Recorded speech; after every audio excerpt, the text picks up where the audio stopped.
Thank you to Compulsion Games and Xbox Game Studios for providing me the game to make this review possible.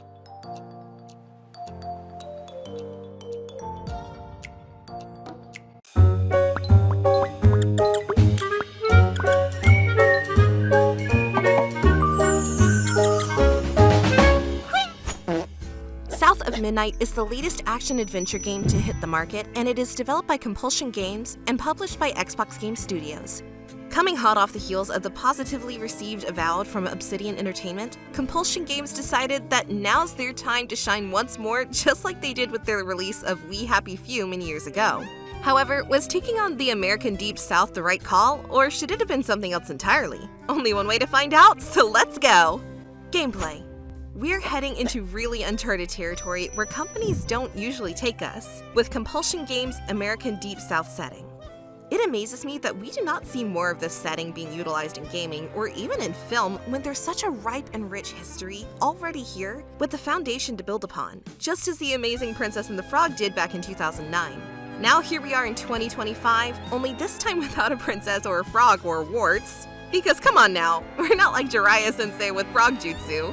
Rooting its tail in, as I said previously, in the American Deep South, you play as a spunky and feisty main character of Hazel Flood, whose trailer, along with her mom, gets swept away in a huge storm that takes their town by surprise. It is then up to Hazel to give chase down the river, through mysterious forests and swamplands, in order to find and save her mother and figure out all the mysteries that the storm possesses. Was it natural, or was it the US government using their weather manipulation machine to further put their thumb on the American people to build their smart cities? Okay, clearly it's not that weird conspiracy theory, but I couldn't help myself. My brain is filled with brain rot after browsing X for a few hours, forgive me.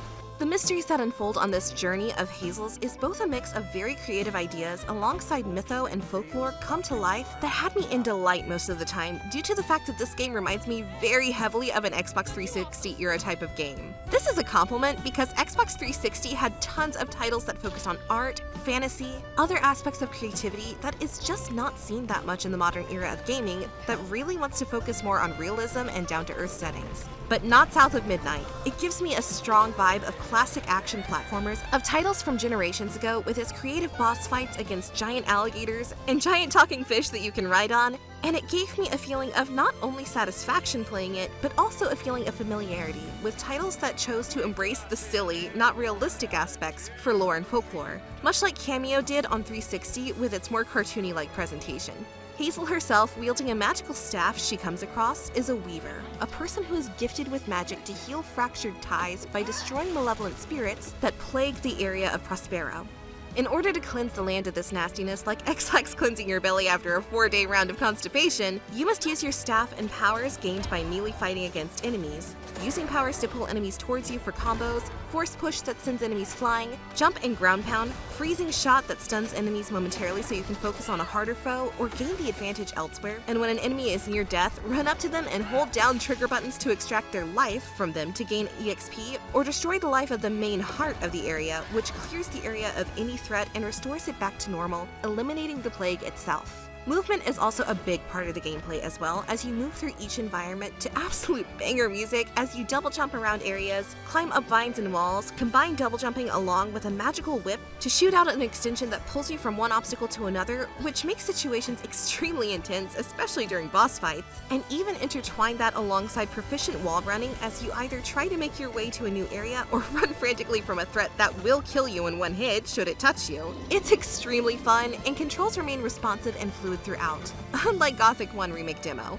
Fun game, yes, but those controls. Like, come on! It's like the return of Bubsy 3D. What were they thinking? Not to be outdone by the gameplay aspects, South of Midnight excels in its breathtaking vista by having a marriage between art-style creativity, authentic scenery from the Deep South, and implementing a frame rate for the cutscene animations that gives it a stop-motion-like movement with how its presentation is shown. If you know me, which you probably don't, then you know I absolutely adore the long-forgotten or ignored craft that is stop-motion. So anytime it's utilized or implemented, I will gush to the end of the earth about it. No apologies. Go watch Del Toro's Pinocchio, Wallace and Gromit, or the amazing Mad God film that took 30 years to make that is just a pure masterpiece in the stop-motion department. You won't regret it. Even further complementing the artistic style and its combat is the score for the game that weaves blues, jazz, and country into a southern bombastic tapestry that bolsters each scene it's in. Whether it's making a scene feel frantic and anxious-filled as you chase your trailer down the river in an apocalyptic storm, or a bard-like tune singing about the lore of Two-Toed Tom as you give chase. It's all just simply fantastic, and just nothing but banger after banger of music on this soundtrack.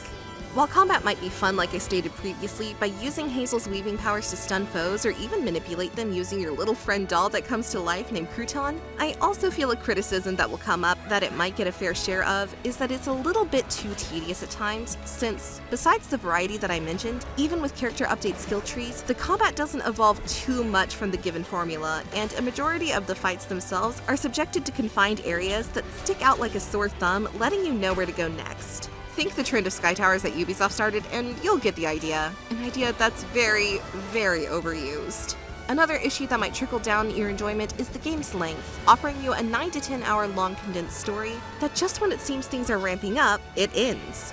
Granted, I feel like not every game needs to be a 20 to 30 hour long epic, and a 10-hour long game that tackles human struggles, authentic presentation to the Deep South, and fun folklore exploration is more than enough to keep players satisfied. Still, I can see where criticisms can be had with its flaws, outside the positives that outshine them.